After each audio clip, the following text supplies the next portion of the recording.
he gone to?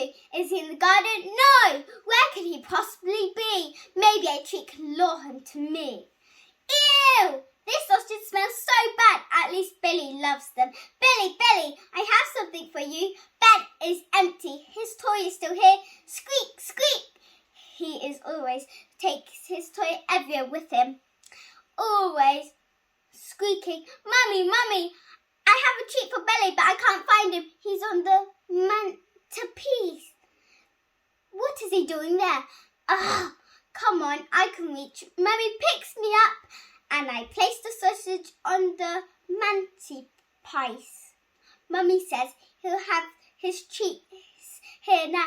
But why, Mummy? He always has them in the kitchen. The next day, the sausage, but this time there's no bed, no toy.